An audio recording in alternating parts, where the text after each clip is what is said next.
Hello and welcome back to the radio room. I got a older piece of test equipment on the bench today. It's a Heathkit RLC Bridge. It's a model number IB 5281. This was used, I think these were built probably in the late 60s through 70s, maybe made it into the 80s. I'm not really sure. I hadn't done too much of the history research on this particular piece. But this is one of the tools that you could use back before everybody could go on Amazon and find an RLC meter to determine capacitance of a capacitor, the inductance of an inductor, or the resistance of a resistor. And you can kind of see that from the different selections you can make on the dial here. I think this is focusing okay.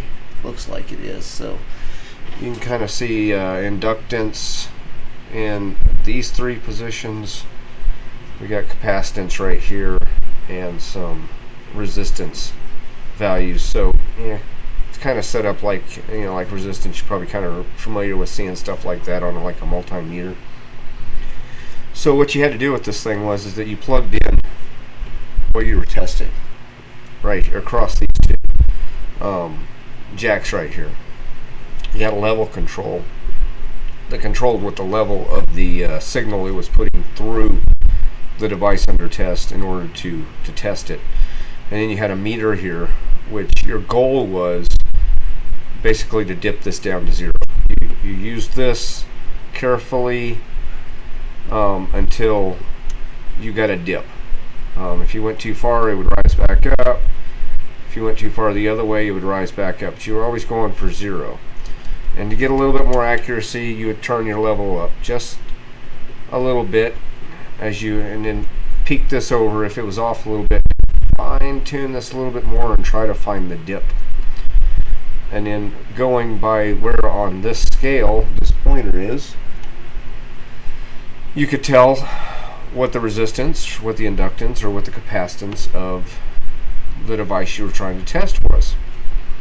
So this was a really crude and, well, not really crude, but actually pretty ingenious in my opinion, way to find different resistance values, inductance values, or capacitance values. So I think this is a pretty neat piece of equipment here. Now you could also do, if you had, say, a resistor of a known value, say 1 ohm, you could plug it in here and then plug another 1000 ohm resistor in over here and see if they matched. See if this one and this one were exactly the same resistance, and then if they weren't, how much they were different. Of course, nowadays you just grab your VOM and measure away. But not everybody, and a lot, VOMs have been around a long time. Even if you had a vacuum tube voltmeter, they usually had an ohms, resistance measurement on them. So a lot of times this would be, you're using this more for the inductance of the capacitance, or you didn't have a VOM and you could still test, values of components. This bridge, I kind of wanted to kind of go over a little bit of how it operates. But why don't we top the top off this thing? This actually runs off of batteries. 2 9-volt batteries apparently. You could buy a Heathkit power supply for this. This square right here normally would be, if you had the power supply, there was another blank that went right here that had a plug-in for coming from the Heathkit power supply, and in a spot where you could choose battery or external power. This one doesn't have that, and I don't have the power supply anyhow. But we're going to put some batteries in it, and let's kind of see if the thing even turns on or anything. And then we might go into a little bit of the theory on how it's working and take a look at the schematic and see how they kind of did that. So let me go over it real quick. So this was the dial in order to kind of check, kind of find out what it is. So say, you're on R times 1. You got it in there, you got it running, and you kind of, you get stopped about right there. You've dipped the meter about right there. You've maybe turned up the level a little bit, kind of fine-tuned it a little bit more on a dip, and you came out to pointing right at the 200. Well, it's 200 times the multiplier. It's 200 ohm resistor. So, and of course, you could do times 10 or times 100 times 10K, and then you got into your inductance, 1 microhenry times 0.1 millihenry, or times 0.01 henries, and then capacitance 1 picofarad. You're just multiplying by 1 picofarad, whatever the reading was. 0.001 microfarad and times 0.01 microfarad. And then if you went all the way over to here, this is when you were comparing it to a known device, whether it be resistor, capacitor, or inductor. This right here, if you go over here times this is the highest capacitance value, and if you were at maxed out on the scale here, that's 1,000. So what would be 10 microfarad. So it's not like you're going to be testing 4,700 microfarad electrolytic capacitors with this thing. It doesn't got enough oomph there. You could compare it to another 27.5 or 4,700 microfarad. If you plugged one in here, you could actually, and you'll notice there's 2 scales here. The A is your direct reading. That corresponds to this. If you're over here doing a comparison test, and this doesn't match this, I haven't tried this, but say you're guessing the capacitor is 4,700. You could put a 4,700 microfarad capacitor here, plug in your one under test, and then if it comes out and dips out here right in the middle, then it's 4,700. If it goes off to one side or if it goes off to the other side, you then could take, like, the C of X, which would be your question, would equal your combine or your test subject, your controlled test subject, divided by whatever reading this is, if it's over on this side. If you happen to land with your dip over here, then you took the equation from here, whatever this was, so say 4,700 microfarad times the reading of B, so like that'd be like 1.5 times your known value, would give you the amount here. So let's just say you put a 4,700 microfarad in here and it landed at 2. Well, then that means that your device that you're testing is going to be 4,700 microfarad times the reading 2, which gives you what, 9,400 microfarads. And you could just plug it into the equation. Of course, they got one for inductance, resistance, and the same thing over here. Over here you'd be dividing it by 2. So it'd be like, in the same case, it'd be 4,700. If we had a 2, it'd be 4,700 divided by 2.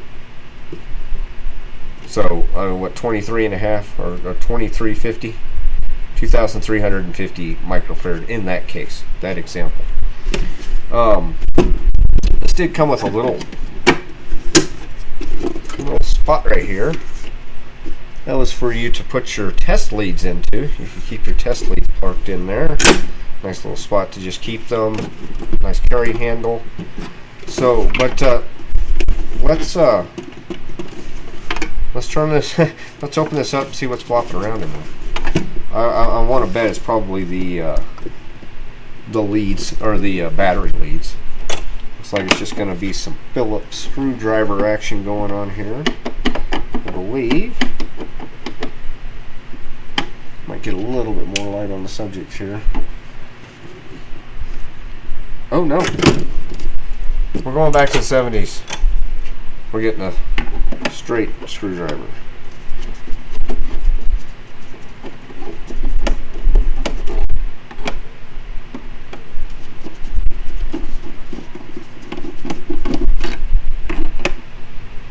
Looks like there's 5 screws. And I know this has 2 9-volt batteries because I've already downloaded the manual. And at the beginning, now remember this is a Heathkit. You can actually buy this thing in kit form and put the whole thing together. And at the beginning of the assembly manual slash service manual slash operating manual, which is kind of how Heathkit did a lot of their kits, you've got 3 manuals in one: how to put it together, how to operate it, and hopefully how to fix it. It told you needed to buy some 9-volt batteries, so I know it's 2 9-volt batteries. 2, 3, 4,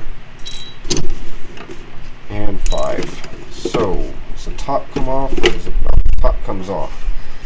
And there's the inside of it. Just the lid, pretty stout little lid, really. Lots of plastic there. So let's see what we got here. Oh, that's what's flopping around. So, 2 9-volt batteries. Pretty small. So it seems like it's flopping around a little bit. We might tighten that up. Might not be that loose. But that switch rack is kind of moving around a little bit. Looks like, almost seems like it's kind of, when it does go down, there's look like a dipped capacitor down there that's kind of supporting it. We do got a transformer. This is the meter right here. This is a potentiometer that goes to that main big dial.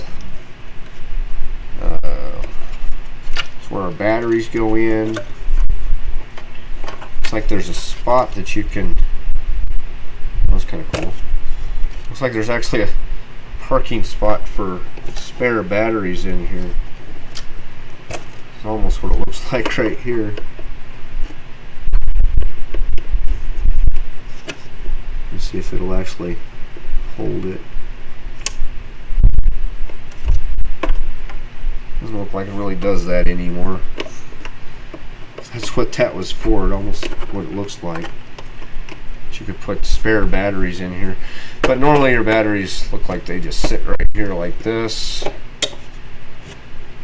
Or however you need to have them oriented, depending on which way you need to have your switch or your connector put in. So let me go ahead and put these in. I want to make sure this is turned off.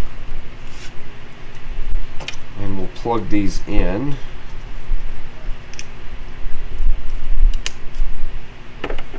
So stick that one in like that. I suppose you could actually have one over here too, but I'm going to place them right next to each other.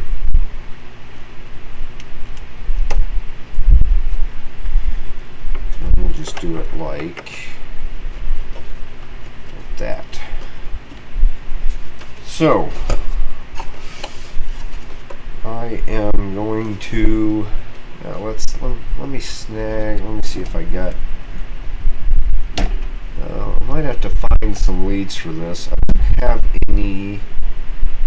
Well, I guess I could do it this way if it'll actually grab inside there. I need to find a way. I don't have.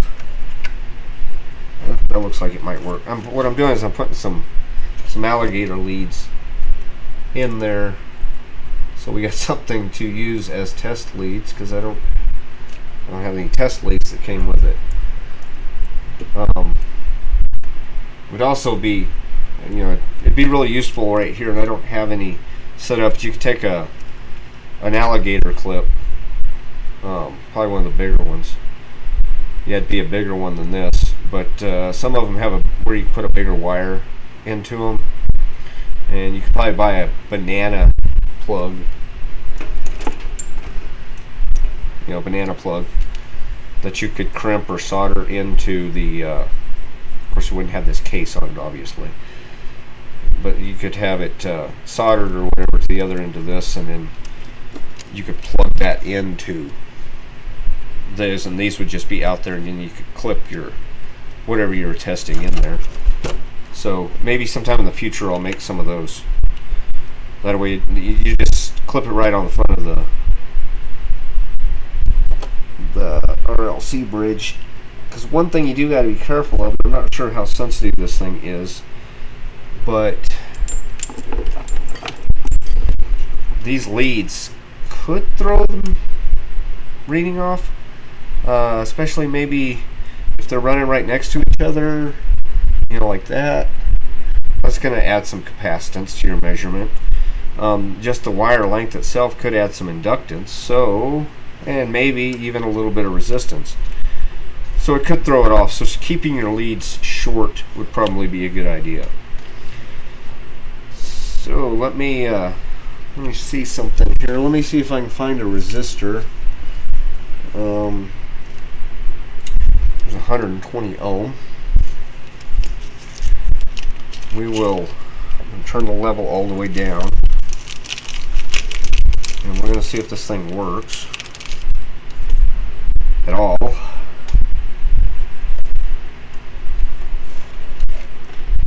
Let's kind of tilt this up like this,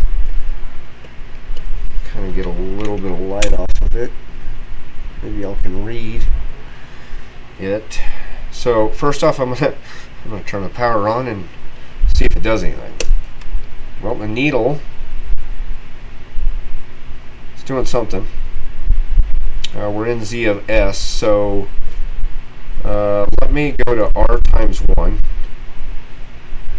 and we'll kind of let that settle down a little bit.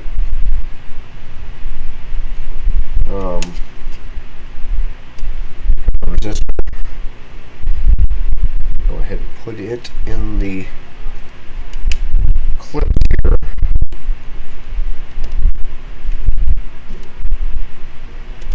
And let's see what happens. So we're just going to like randomly kind of turn this knob and see what happens. So the needle's going up that way. Now mind you, I got the level all the way turned down here. Okay, so the needle's coming down. We want to get it down to 0.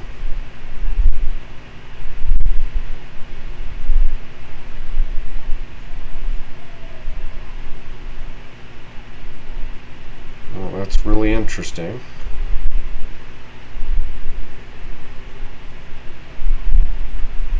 I would expect it to stop somewhere in there, but it actually keeps dipping right there. I'm going to give it some more level. You know, to tell you the truth, let's just go centered here. I think you're supposed to get this so it's just about full. You set this level full scale to begin with, roughly. Ooh, that pot needs some cleaning. It's a little stiff. Okay, and then let's try to dip it from there.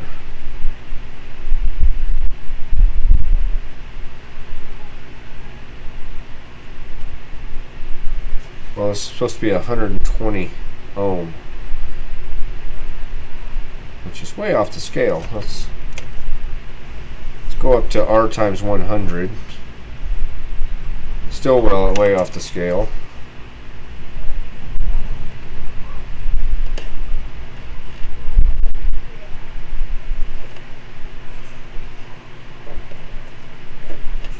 Thinking this thing might be a little off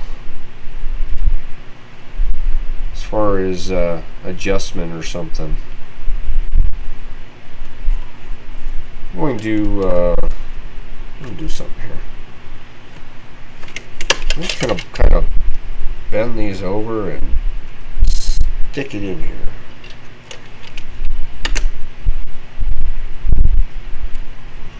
If I can get it to kind of spring, maybe I can get a little bit wider than the holes, and then it'll hold itself against the sides there. So first off, I'm going to turn this down so it ain't pegging itself.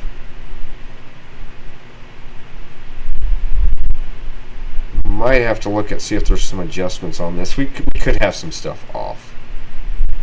Well, that's just wild.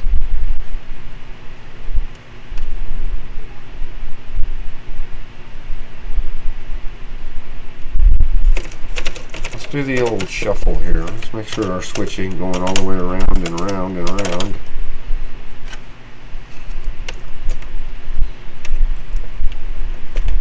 That hits loose. Let me see if I can find a wrench real quick. Tighten that up. And find the right size.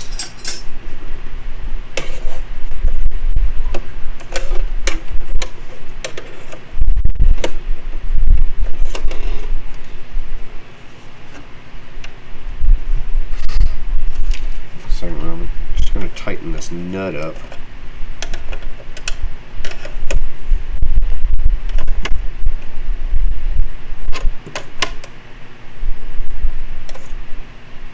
Yeah, that's a lot better. Okay.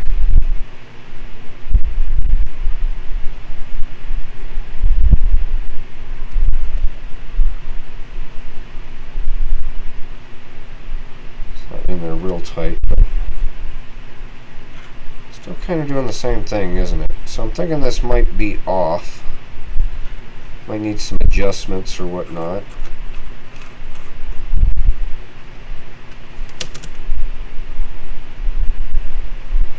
Seems like, let me find a different resistor. 120. Let me find something. Let's go with a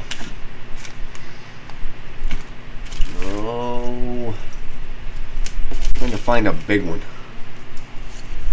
100K.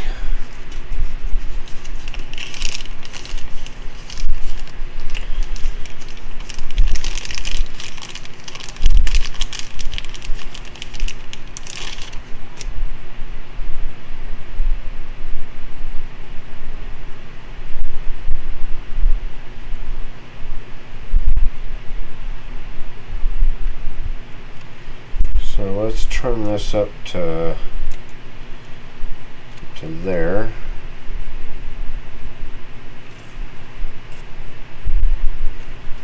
Well, I am either A, using this thing wrong, or it's got some problems, because off scale should not be.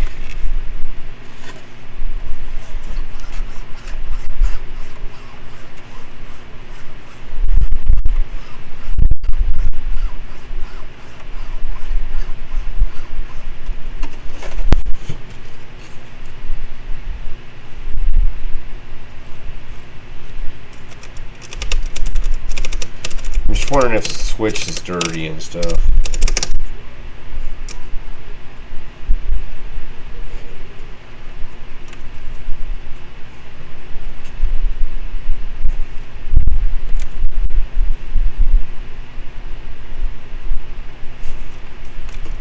I mean, at this point, it's like 1 mega. Maybe it's off a little bit, so here's what I'm going to do. Give me just a few minutes. There's an adjustment in here. This thing might need kind of a little bit of an alignment. Let's see if we can get in there and do an alignment on this. So let me study the service manual real quick. I just want to see if we can adjust some stuff. And when we get back and I get ready, I'll have the schematic up. We'll take a look at a couple things. I'll explain how this is supposed to work. I'm going to go ahead and turn it off for right now. We'll discuss how this is supposed to work.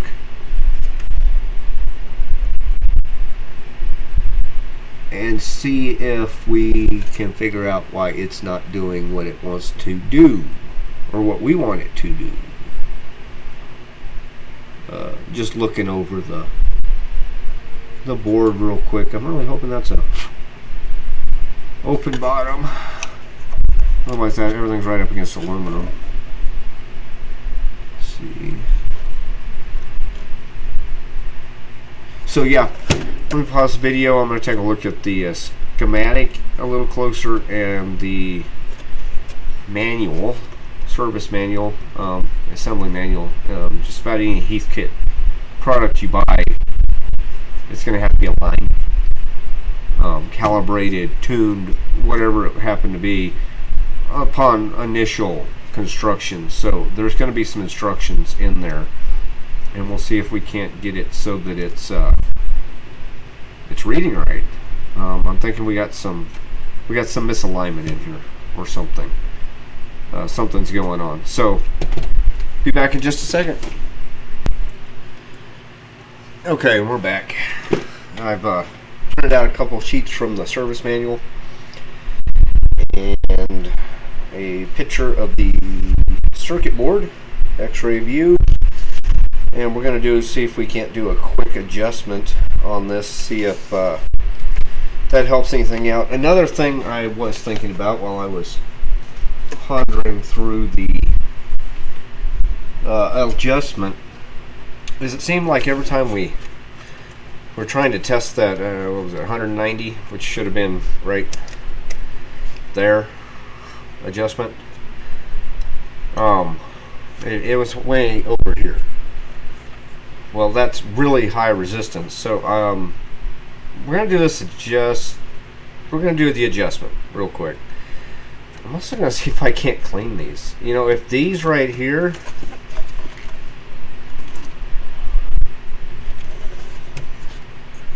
I might have to actually pull this thing apart to make sure these are hooked up right. If these are clean, even I can stuff a resistor in there until I'm blue in the face. If it's not making contact in there, or even if my alligator clip for some reason isn't making good contact because that's dirty or tarnished, well, it would be a way high resistance. But let's do the alignment first.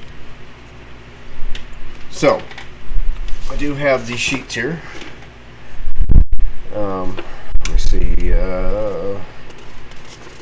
We want to do the bias adjustments. So it says position RLC bridge is shown. Guess what? We don't have page 4-3.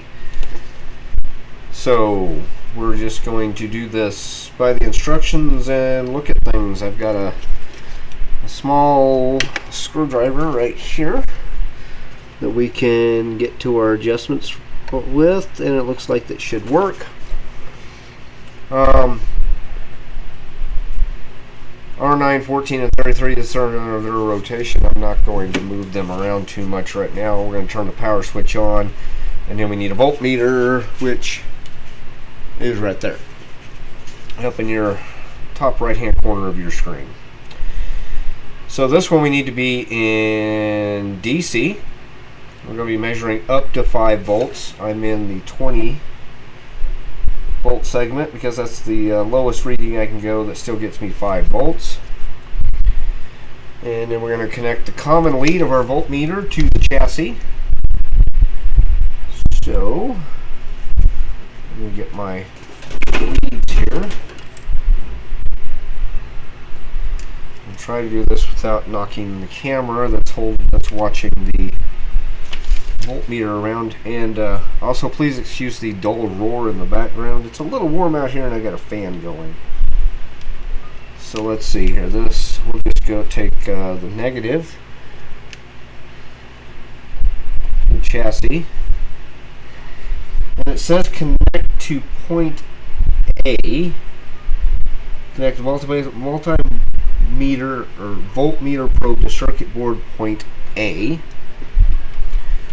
which is right there, but there's no good way to, it's a point where a wire is connected. It's this white wire right here. So I can't connect there very easily, but we can follow this wire around to right here, which has a nice good spot that I can hook my lead to. And then it says adjust control R9, which is bias adjustment A. Also printed out a picture of the circuit board here. So R9 is going to be, there's enough light. There is not enough light. Let me get a little bit more light going here. y'all can see down in there, or we'll get a lot more light going here. And then we're going to move my probe because it's right in the camera's way. This just needs to connect somewhere to the chassis, so we're just going to connect it down here, like so. And R9 is in there somewhere. Bias adjustment A, so it's going to be this one right here. Not this one, but that one back in there, which is a whole lot easier, and it looks a lot further back in there in the camera. It's not too bad. It's just right there. So that's by adjustment A. Hopefully I can do this. I'm going to have my fingers right in the way, so I'm just going to put this back down here, like so. I can reach around and do the adjustment. But what we really want to watch is the voltmeter. So let me read you what it says. We're going to adjust control R9, bias adjustment A, for 0 volts plus or minus 0.1 volts. Note, adjust R9 very slowly and wait for the reading to stabilize each time you stop. Then adjust the control further if necessary to obtain the correct reading. So we need to turn the power switch on. It doesn't tell us really where to put it. I don't guess it really makes a difference as far as the controls on the front. And we're going to turn it on. And we're going to let things settle a little bit. You see on the voltmeter, it looks like the voltage is coming down. And we'll see where it kind of settles at. I'm going to imagine that was probably coming down like that due to probably charging some capacitors. So it's at 0.04. We want it at 0 plus or minus 0.1 volts. So technically it's right, and it's still dropping. So the bias adjustment looks like it's probably pretty close. I'm going to play with it just a little bit because it wouldn't be no fun if we didn't, right? So let's see what we do here. Oh, that's kind of going up. That goes negative. So let's play with it a little bit.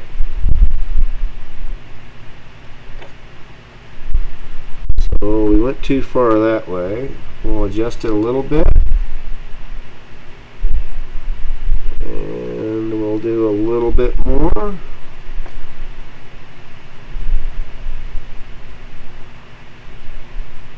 Getting closer. Let that settle.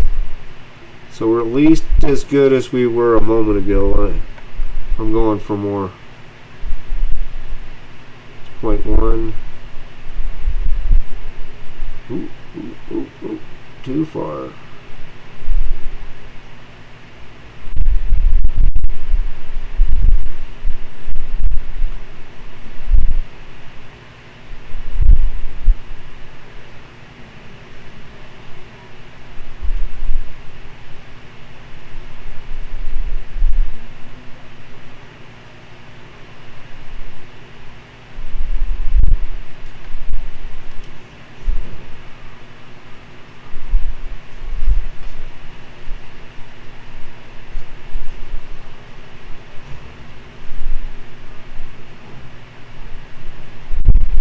We're going with that.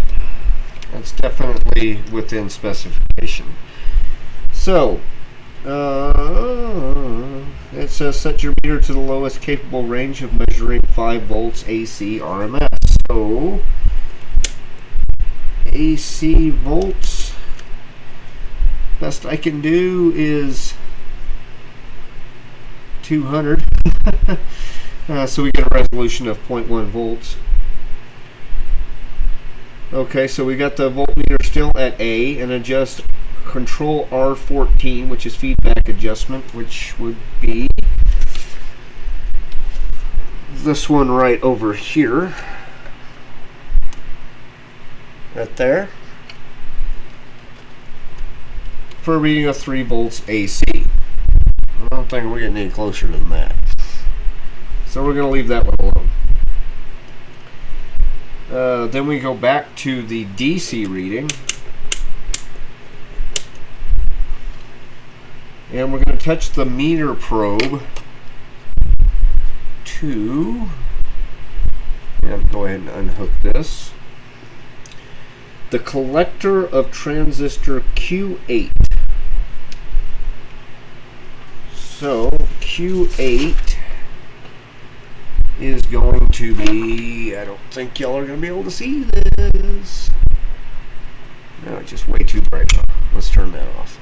Okay, so Q8 is right here. So here's our transformer. Some stuff right there coming straight down. Q8 is right there.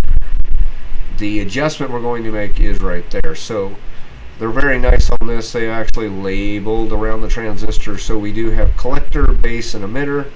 And it is telling us we want to connect to the collector, which is going to be on this side. This board is sitting just like this piece of paper. So we're going to clip to collector right there. So I'm going to go ahead and turn it off because I'm going to got to actually reach down in there to clip this on there. So let's see here, collector.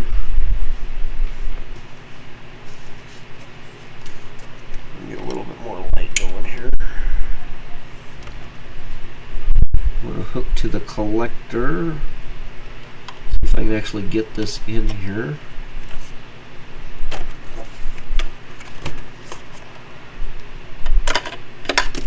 I just knocked the ground off. That's okay. We can hook it back up in just a minute. Let me make a tiny little adjustment here to my deal. I think I got just a little bit too much hook here to get it underneath there.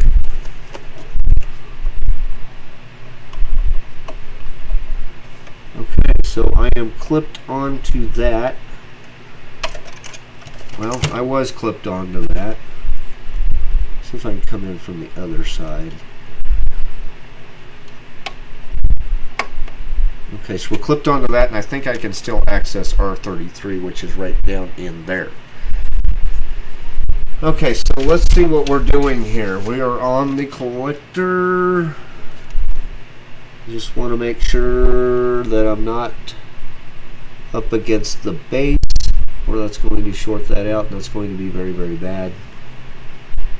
Looks like I'm probably good. I'm not touching the base, am I? I think I'm good. So either that or we're about to watch the transistor go pop. Or something downrange go pop. But let's see what we need here. Touch probe to the collector of transistor Q8 and adjust that potentiometer there for a reading of 4.5 volts. We're on DC. Let's turn it on.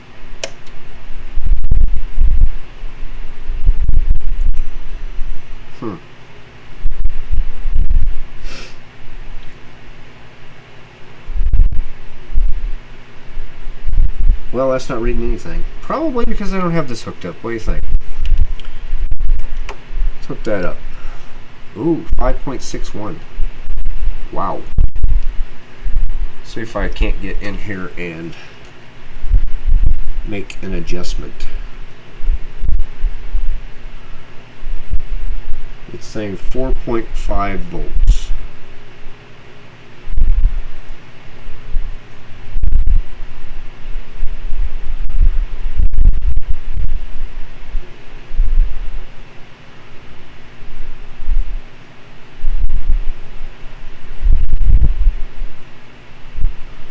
.5 volts.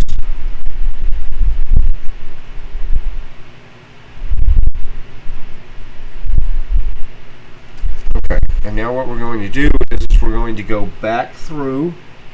It says repeat those steps. So I'm going to go back through. First I'm going to turn this off because I really want to unhook this from the collector of that transistor without shorting out against anything else. So it looks like we've pretty much got voltage down off of that. I'm just going to pull this out of here. I'm going to go back to point A, and we're going to run through these again, because they do kind of interact with each other. So, going back to turning it on, I'm going to watch the voltage drop. If you remember, this is our first adjustment we did.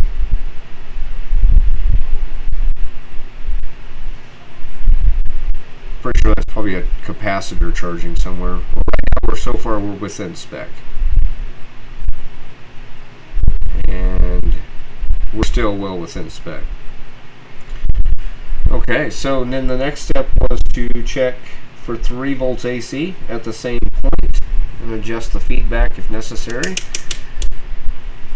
Still on 3 volts, and we just checked the last one, the 4.5 volts. So that should put us a little bit better off as far as an alignment.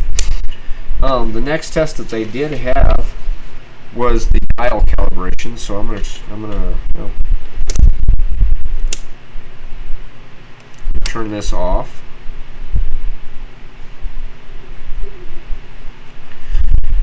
And unhook everything.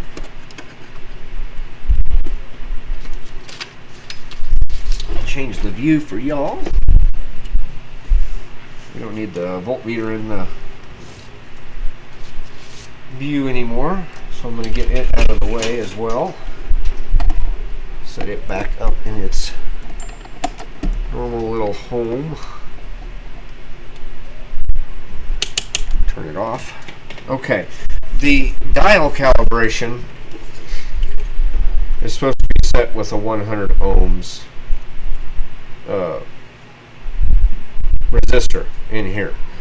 I think before we stick anything in there, I'm going to do 2 things. I'm going to clean these.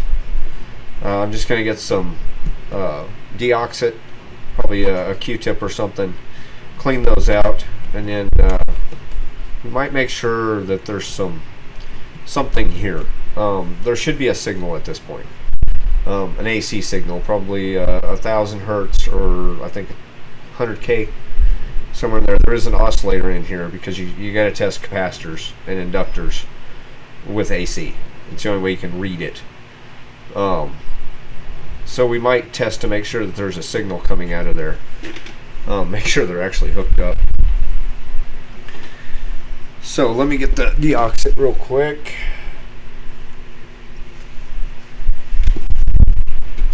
And a Q-tip, and I'm just going to very quickly spray in here.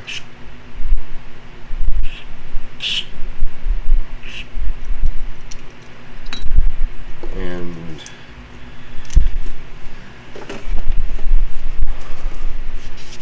wipe off the overspray. Just letting that sit there a second anyhow. Hopefully that all comes off. And I'm going to squirt just a little bit onto the Q-tip.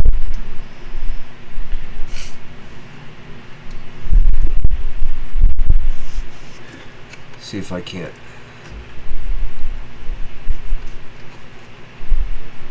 This might be a little dirty in there. Work that in there a little bit.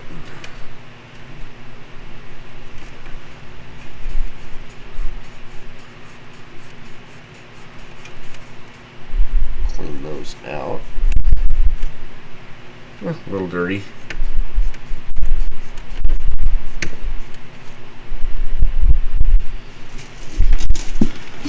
I also want to see if there is any signal in there.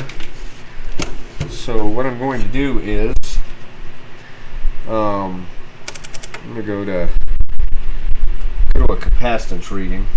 Let me get this other camera set back up over here.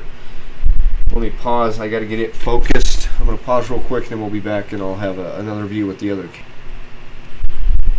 Okay, so I think I'm ready to do some testing here. I want to find out if there's a signal coming out of there. So pardon the wires going for anything here. Let me get on this other screen do have the oscilloscope set up right there. So I'm going to go ahead and hook the oscilloscope up to,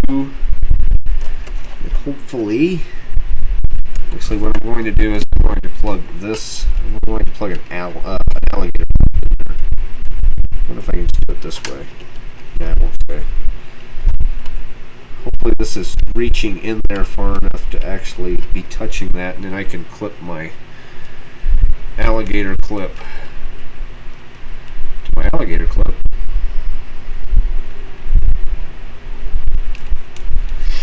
And I can probe with my actual probe on the other side. So let me turn this on, let it settle down a little bit, and let's see if there's anything coming out.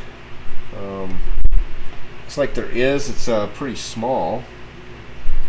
I'm going to adjust.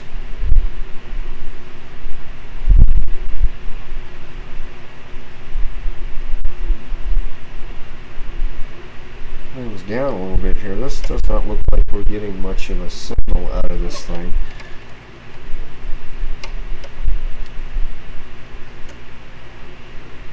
At all. Let's see, let's try.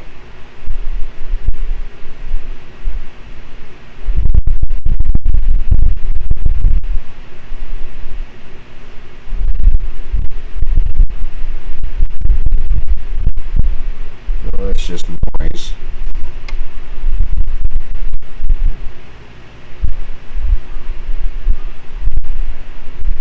Something there.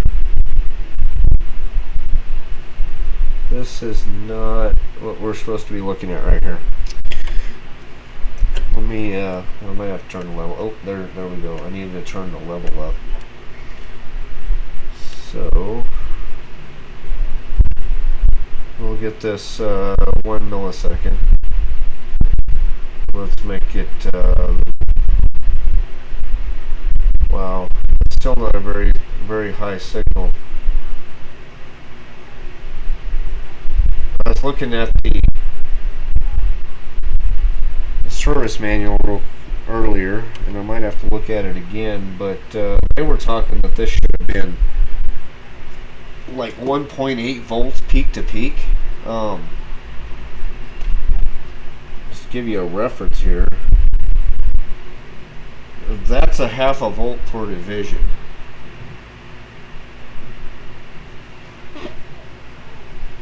And we've got maybe 750. Let me change.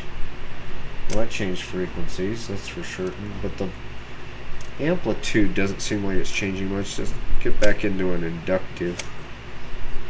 Okay, so there's resistive. That's still 750 maybe. Let's see if we can measure it.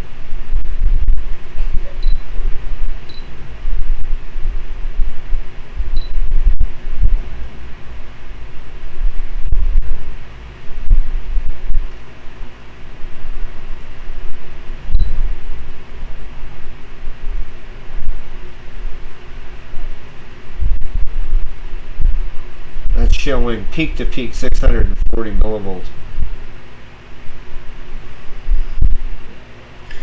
Let me look at the schematic or the. Let's look at the deal real quick. What do you say?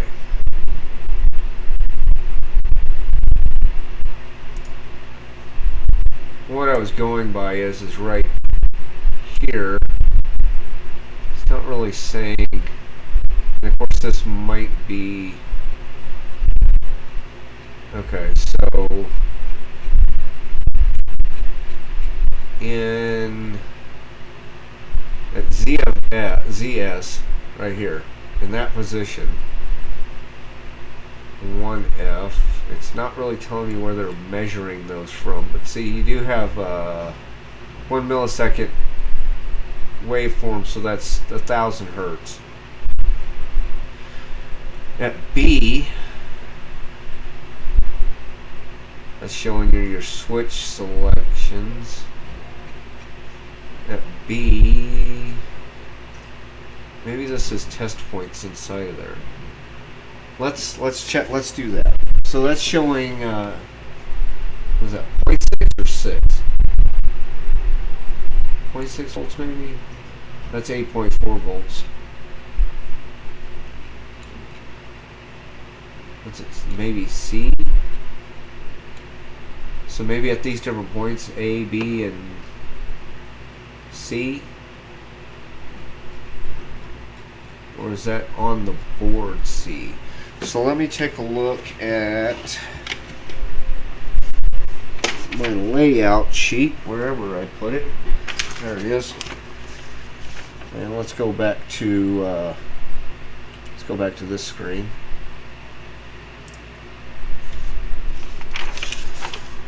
So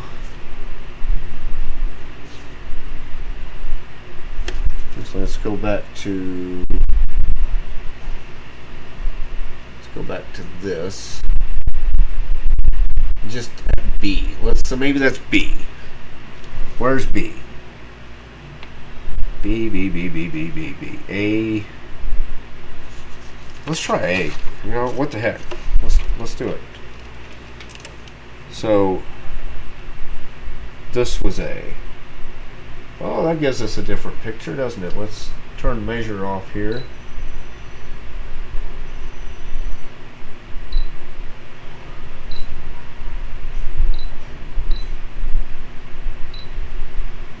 And let's get some more voltage per division. Let's go up to 1 volt. Now let's go to 2 volts per division. Sorry, I got my. Need to get back over to this screen. Okay, so I've made some adjustments here, but this is at A. And that's 1 volt per I'm sorry.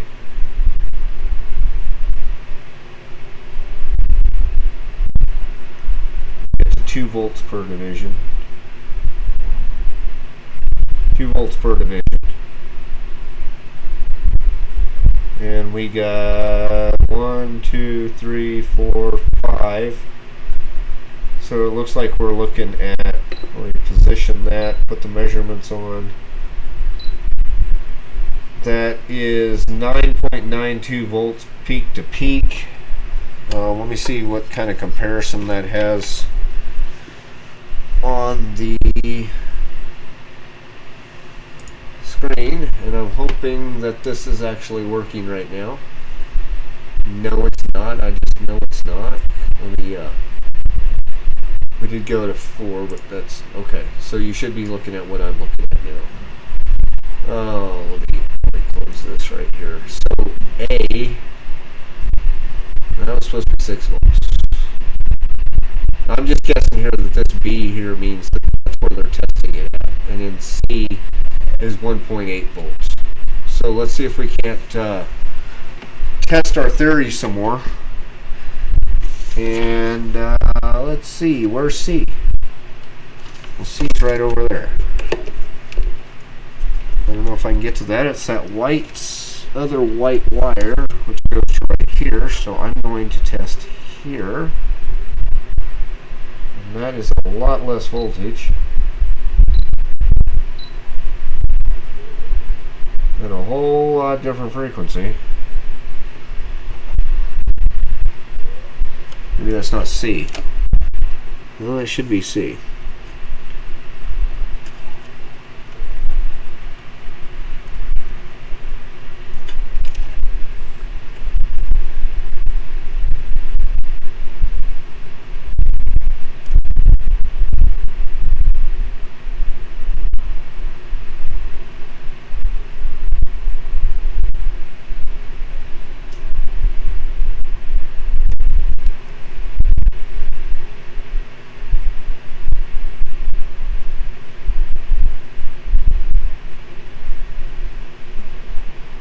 There it is. It ain't pretty.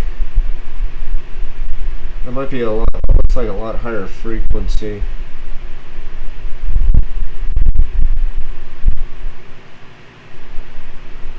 lot less voltage. So let me go to here. I think this was C. They were saying like something like 1.8 volts, I believe, per for the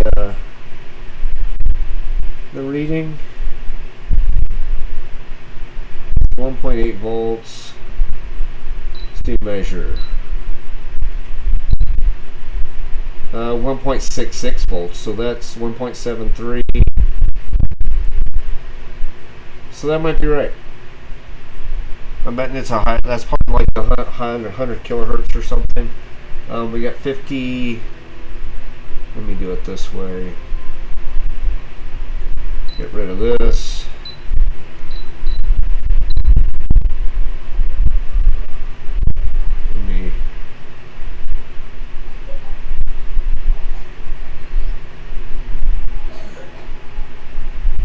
It's a lot lower frequency.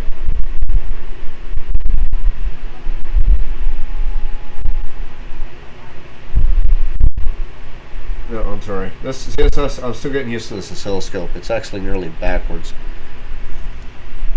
So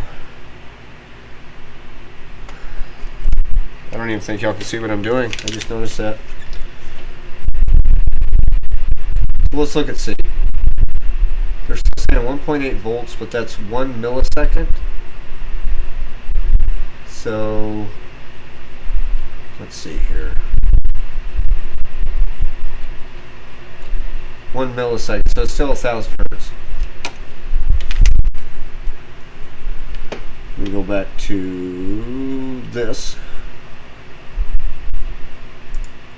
Yeah, I'll tell you what. Let me go to this one, so y'all can maybe see a little bit better. We're basically doing some experimenting here. If this is C at 1.8 volts, and we want to find a frequency of 1,000 hertz.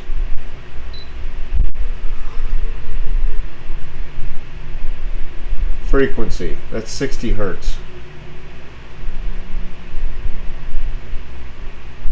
So that apparently is not where they're actually testing that. Let's find out what we got here. That doesn't even have enough voltage to...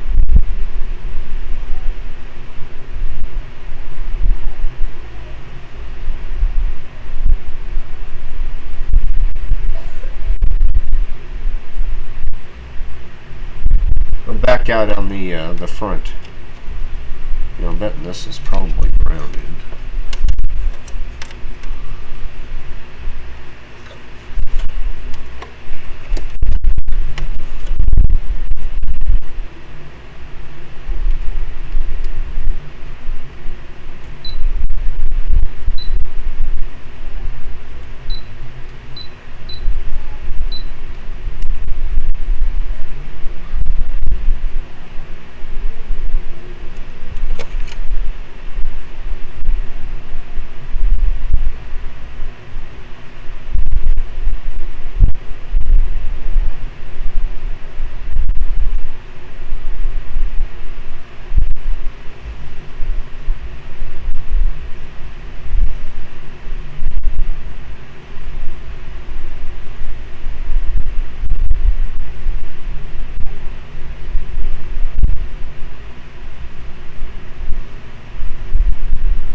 That's just over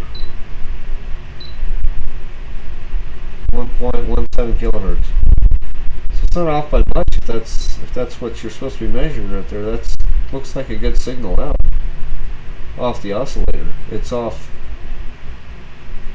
170 hertz,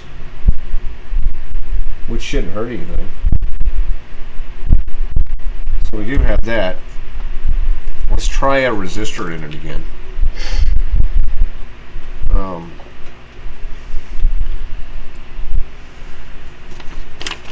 Let's see what happens.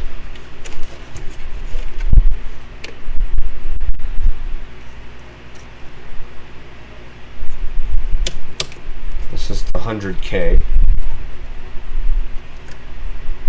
going to go ahead and do it this way again. I'm almost kind of wondering if this is connected.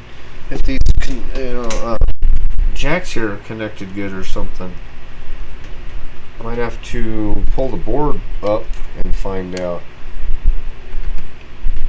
Hopefully I'm making, it just doesn't feel like I'm making good connection in there. Now, and we might have to experiment with that too.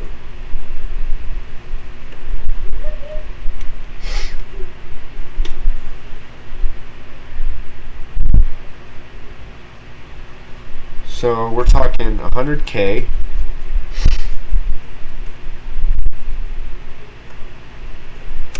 Let's see, we are on, it's times 1. Turn this down. Turn that up like that. We're getting that. So there's my peak.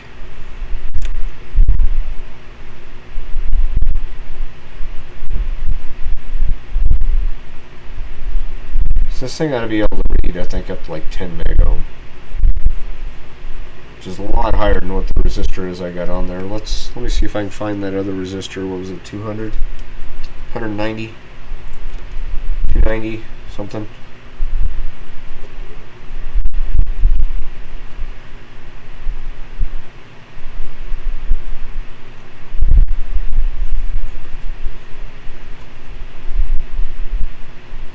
Well, that actually looks better than we did before, or at least I can come over here and start getting a dip. So let me drop it down 1.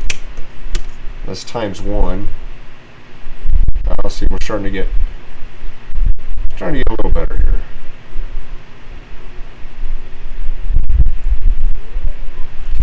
And I'm going to peak the level again. See if I can get it a little closer.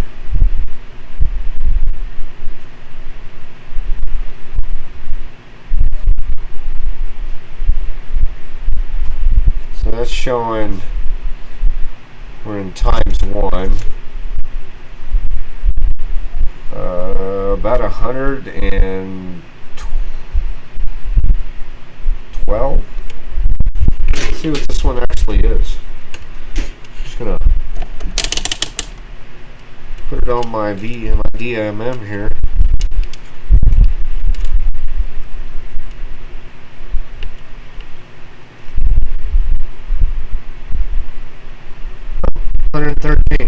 So this is right. Showing 112, 113. I think that was in a 120. That was a 120. So plus or minus what, 5%, 10%?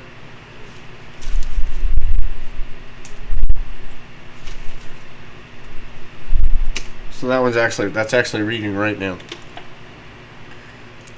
Let me try this one again. And I'm going to double check. Let's take a look and see what it actually is. If it stay in the clips, we'd be doing great.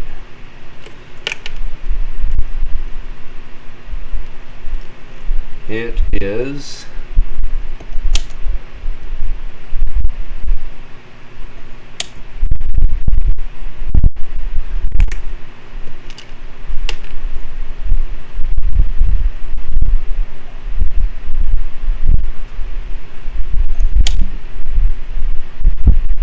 100K. So let's hook this back up.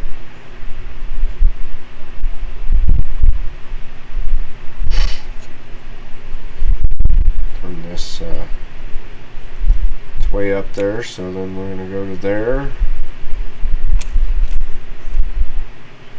Got my level pretty much all the way down there. I'm almost wondering if this control is dirty as well. That might be part of our problem.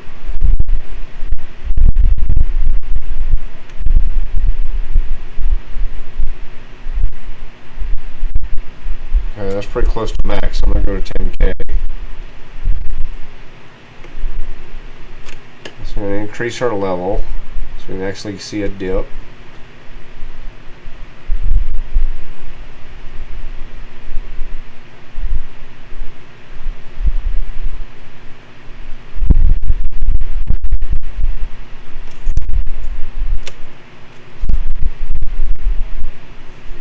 should, at 100K, this thing should be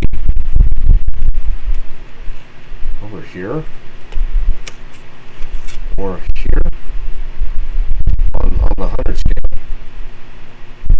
Oh, actually, even on 100, it would be, yeah, 1,000, 100,000, yeah.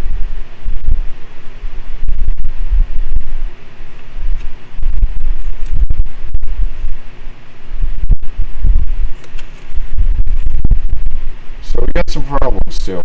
Let me make sure we're connected good here.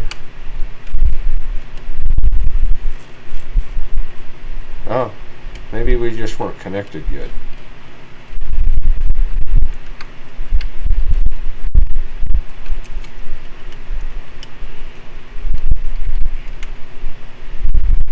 See, that's a little bit better. See how it dips right there? Let's go to this one. We'll come up here. Should dip down. It should dip right there. But I'll see how we actually have some dip. See, if I go past, it goes back up. So we were just having bad contact right here. So I get here. I'm going to raise this back up, and then we're going to try and play with it just a little bit more. So it's a little over. Okay, so what I want to do is I'm going to, this thing, when you calibrate this dial, you're supposed to use a 100 ohm resistor. I don't have a 100 ohm resistor. Do, however, have 112.3.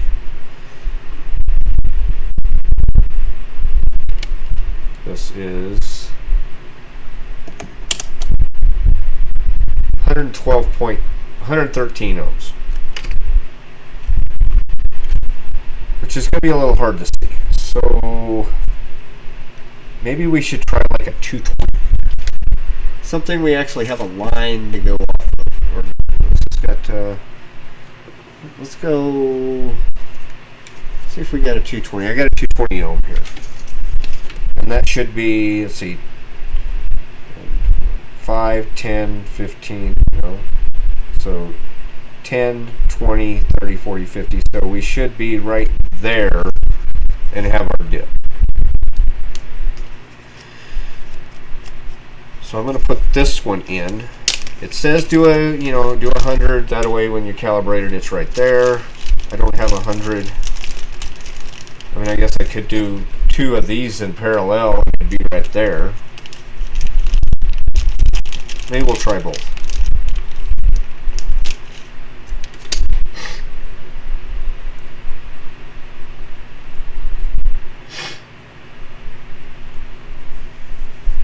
Okay. That's what it should be reading right there. So I'm gonna turn this up some, get better resolution. Should dip. Find the dip. I think we're making bad contact again.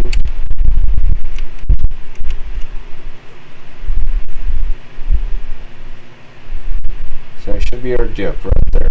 Okay, I'm going to see if I can get better resolution. I'm turning the level up. I got the level all the way up. Let's see where the dip is. It gets real sensitive at this point. And that is, let's see if we can get more than that.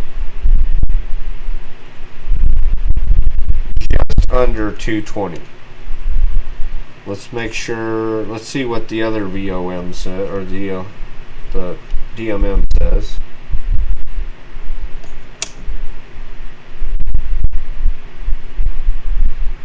Right on 220.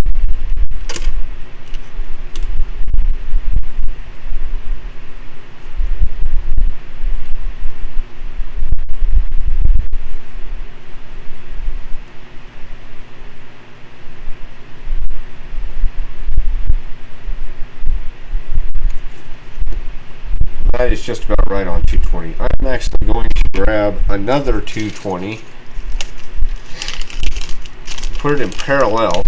And if y'all remember, if you take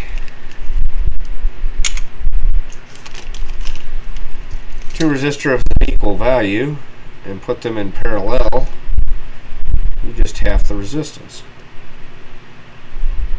So I'm going to take these and put them in parallel.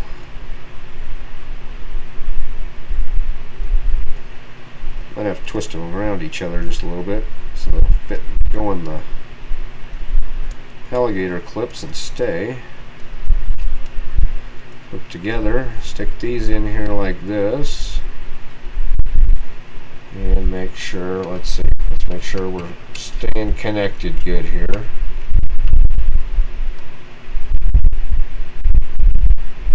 Okay.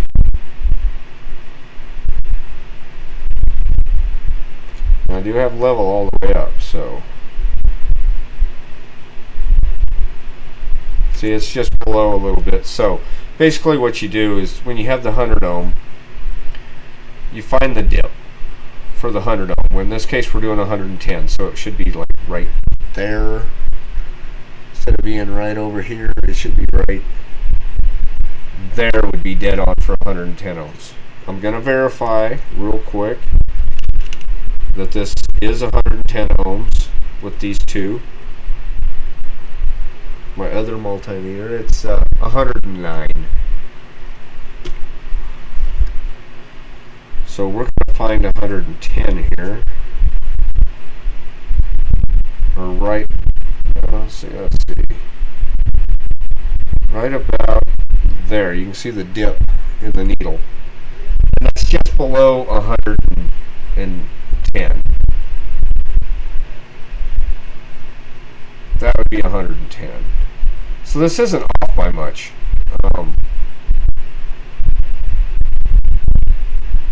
It's like barely off. If that's 109 ohms, it's barely off. I'm not even going to mess with the dial right there. It's good enough for what we're doing. So I think that's going to work just fine. I just need to find better probes for this. Probably build some that's got some banana plugs on it so we can really get some good contact in there, and just have alligator clips on it so I can make myself some little short ones. I'll probably use leads. Just so you can get different components in there a little bit easier without having to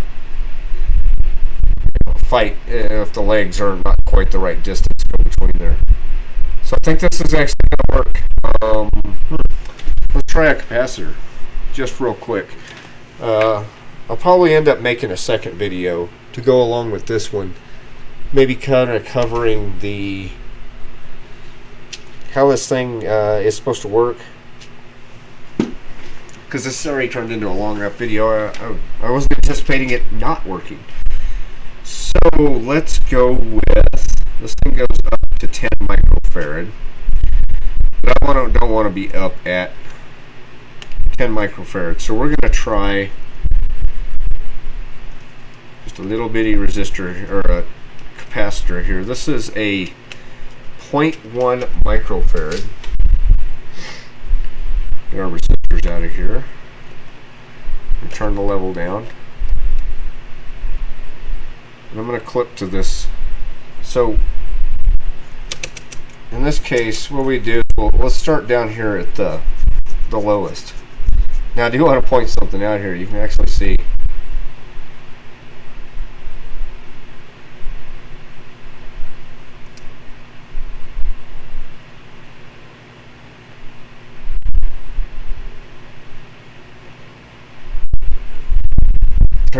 it's actually making a reading here. I do not have the little tiny deal. That's just, move these wires around here. They're actually showing capacitance. That's what I was telling you, that sometimes the leads can make a difference. So I'm not even sure this is going to read correctly. I'm going to put this 0.1 microfarad in here, like that. Now in that case, it should be a 10 on this.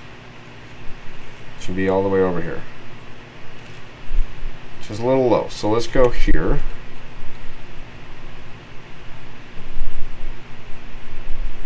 So I think I'm seeing more of the wires right now than I am the it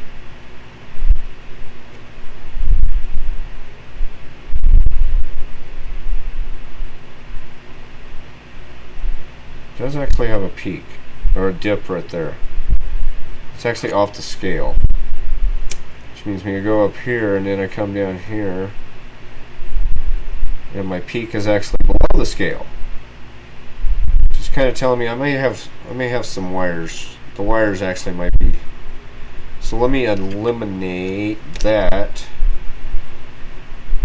And I'm just gonna touch this in there like that.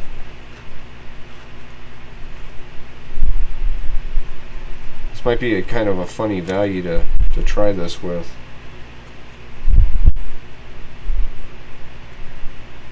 So that's showing it's lower than that.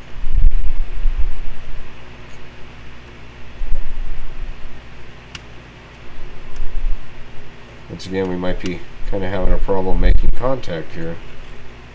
So let's find the dip here.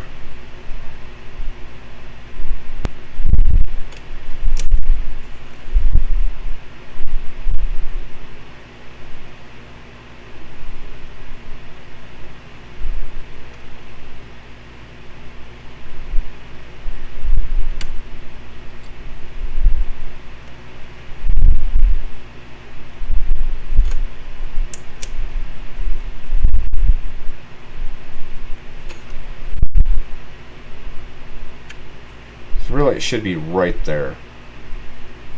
This might be an odd value to try and do because it's really it's at the top of one scale, it's at the bottom of the other one. Let me find something a little bit more odd. So let's try a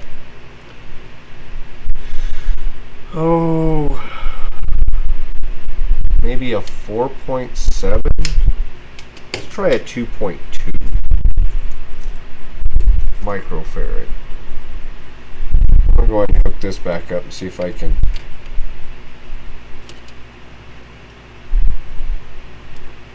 use it. So this is up on the 0.1 scale. I'll see we actually get a dip there. This is with the level all the way down, so let me get some of that. Okay, so we're in. We get the level up. Then we'll look for the dip.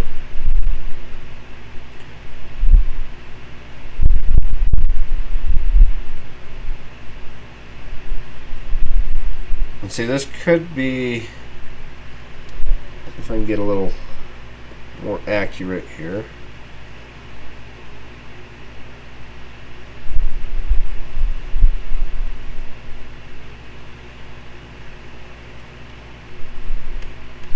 I think we're having contact problems here. See, that is showing we're at like 140 times 0.01, which is what, 1.4. So that's showing a little low capacitance, which I'm just going to point out. I'm not going to go through exactly how this is working in this video because this one's gotten a little long. This is more just kind of a playing with everything video and kind of trying to see if we can get it to work. I think it's still got some problems. When this measures this, it's measuring it against a value that it knows. And in that case, if you look right here, get this in the camera better, you can see there's capacitors right here. There's a yellow one down there. There's this silver one right here. There's this dipped one right here. This red one, dark red one. It's measuring. It knows those capacitances, and it's comparing what I'm testing to it. And right now it's showing that, you know, that's It's showing what, 100 or 1.4 microfarad. This is a 2.2. In fact, I will show you the modern version of doing this.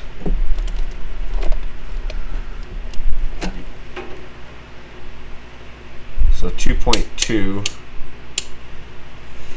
This is a modern day capacitance meter.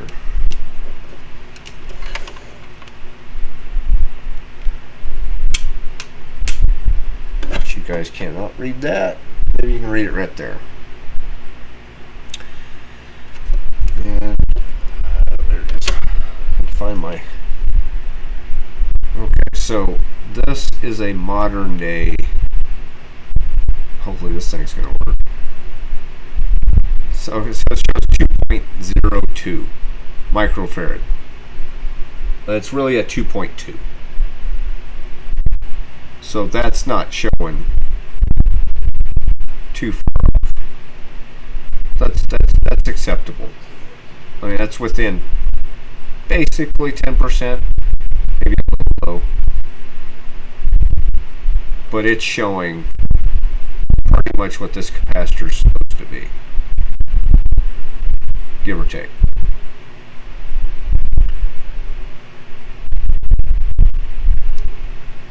Still fighting with me just a little bit, but you know, that's showing pretty close. It's definitely closer than what it is.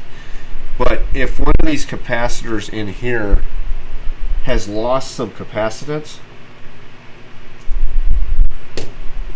then if it's comparing it to a smaller capacitance level, it's going to show lower on the dial if one of these capacitors isn't really up to par anymore. If it's lost capacitance, then when it's trying to balance things, it's going to it's going to show less capacitance because it thinks this is let's just use a 1 microfarad. If it's comparing a 1 microfarad and it has to do so much balance to make a 2.2, if this were correct, then it would have the right reading over here to balance those. If this is down lower, now it's going to have to have a lower reading on the dial here to make the same capacitance balance with the now worn out known capacitance. So I'm suspecting that one of these might actually be down on capacitance. And I'm not sure if this will test it in circuit, but I do want to make sure we're discharged on these capacitors.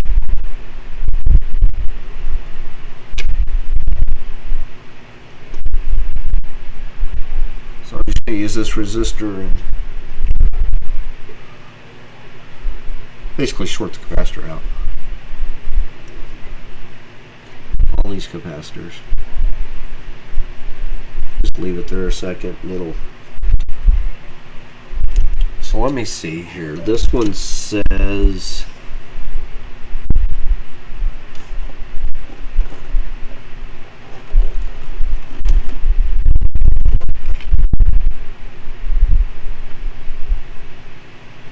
not really sure. But let's see what it'll do. Let's go up here.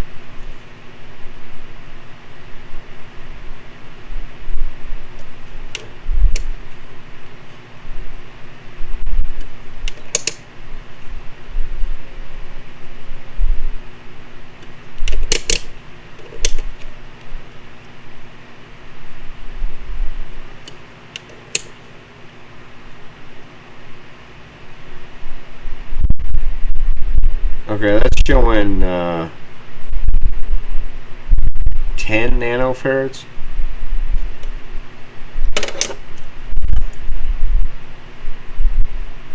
I'm gonna have to look at that and find out what this is supposed to be.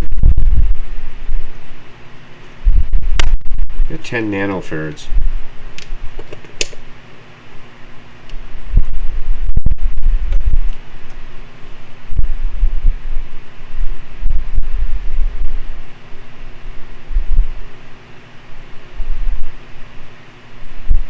Yeah, 10 nanofarads.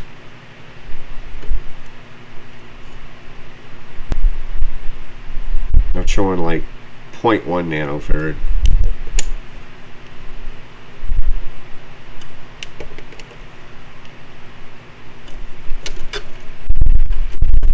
Which it does not have its markings anymore. Might.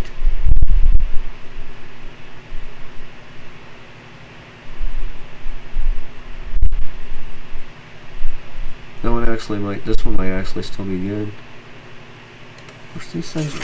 Yeah.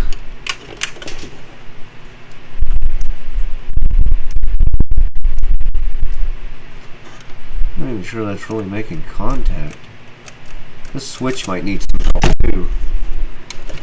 So we noticed it works good in resistance. It's not off too bad.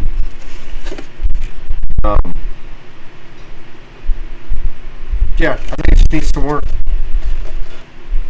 So that's kind of an introduction to it. So I think this is going to be something that we're going to look into more. We're going to check these values better and make sure that they're where they're supposed to be.